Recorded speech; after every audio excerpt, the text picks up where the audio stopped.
90% دنیا کی تقریباً 90% تجارت جو ہے وہ صرف ڈالرز میں ہوتی ہے. اب دیکھ لیں باقی 10-11% جو ہے وہ دوسری کرنسیوں میں ہوتی ہے، اور ڈالروں کو چھاپنے کا اختیار جو ہے وہ تو صرف امریکہ کے پاس ہے. اس کے ذریعے سے ہی انہوں نے ساری عالمی تجارت کو اپنے قابو میں کیا ہوا ہے.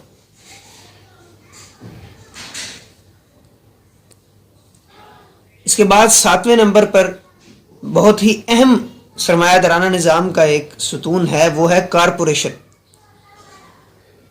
اس سرمایہ دارانہ نظام کی وجہ سے چونکہ دولت جو ہے وہ چند ہاتھوں میں سمٹ کر آ جاتی ہے، لہذا بڑے سرمایہ دار لوگ جو ہیں وہ شرکت کی کمپنیاں کھولتے ہیں جسے کارپوریشن کہا جاتا ہے.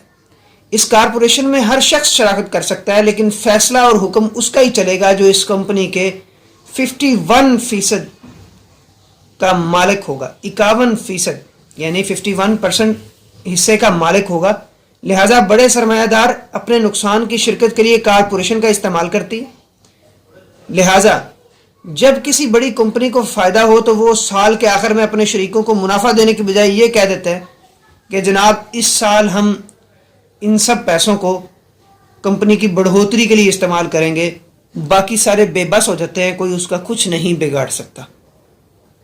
نمبر 8 پر ہے بیمہ کی کمپنیاں. سرمایہ دارانہ نظام میں بیمہ کمپنیاں بھی بہت اہم کردار ادا کرتی ہیں. بیمہ کمپنیاں لوگوں کی صحت، مال، تجارت وغیرہ کی ضمانت کرتی ہیں، اور اس کے بدلے ہر شخص کمپنی سے آمدنی کا خاص فیصد حصہ لیتی ہے.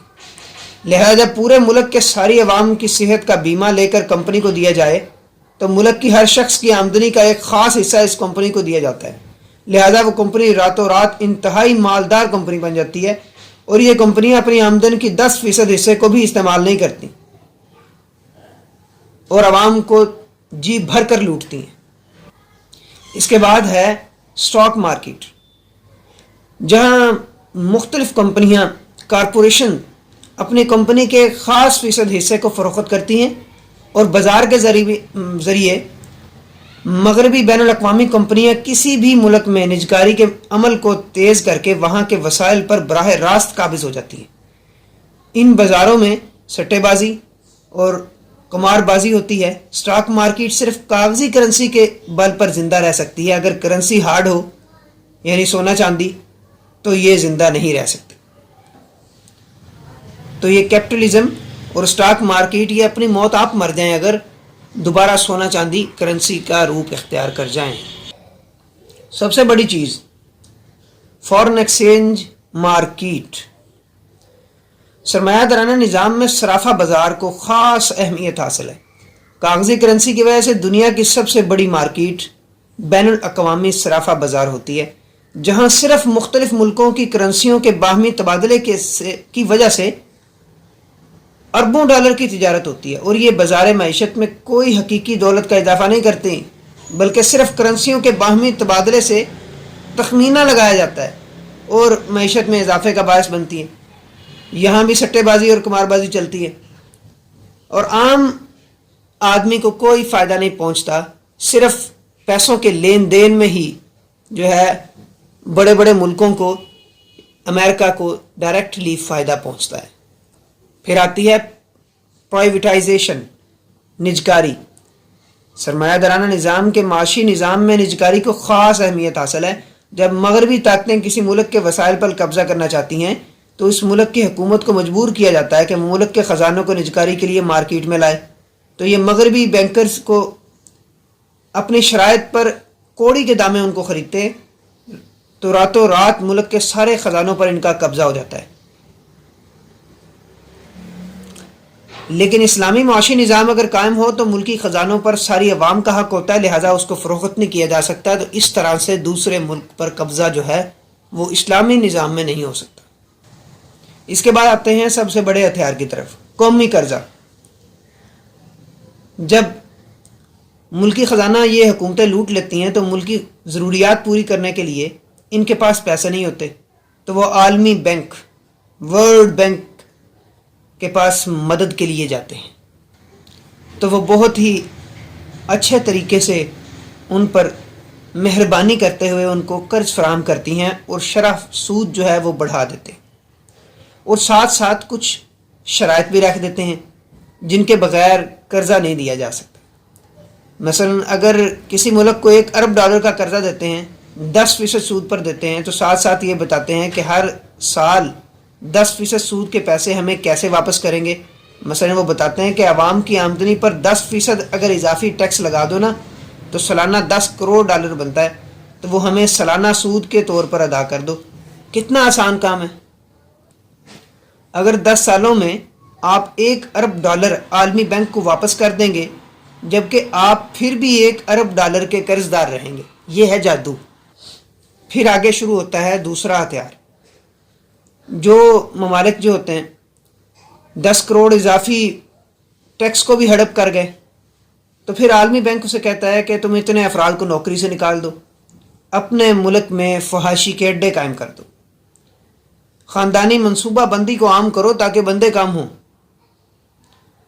ملک میں جوا بڑھا دو، نئے جوئے کے دفتر کھولو، تو اتنے کروڑ ڈالر ہم آپ کا قرضہ معاف کر دیں گے۔ اس طریقے سے وہ فحاشی کو کسی ملک کے اندر داخل کر دیتے ہیں اور ان کی جوڑوں میں ڈال دیتے ہیں اس چیز کو۔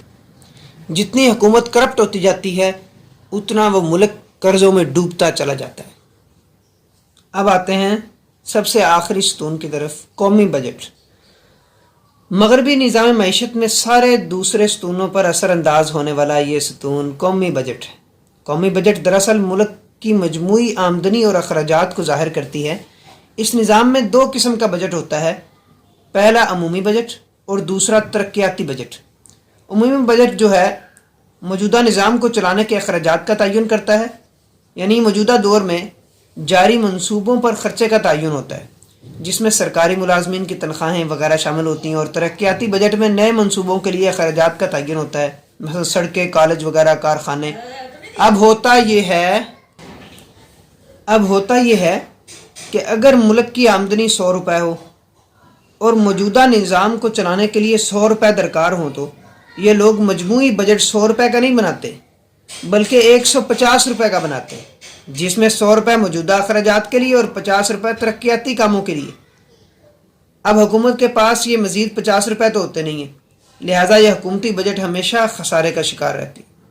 لہٰذا مغربی نظام معیشت میں ہر ملک خسارے کا شکار ہی رہتا ہے۔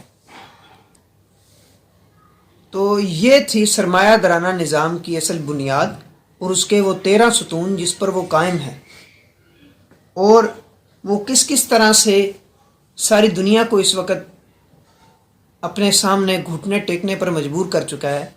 یہ آپ کو بخوبی سمجھ آ گیا ہوگا کہ انہوں نے کس طرح سے قوموں کو جو ہے وہ بے بس کر دیا ہے۔ یہ سرمایہ دارانہ نظام کا ایک اجمالی سا خاکہ تھا۔ انشاءاللہ آگے چل کر ہم سرمایہ دارانہ نظام کی خصوصیات اور سرمایہ دارانہ نظام کے نقصانات پر بھی ایک ویڈیو بنائیں گے۔ امید ہے میری آج کی ویڈیو آپ کو پسند آئی ہوگی۔ اگر آپ کو پسند آئی ہے تو لائک اور شیئر کیجئے اور سبسکرائب کرنا نہ بھولیے گا۔ بہت شکریہ۔ اللہ حافظ۔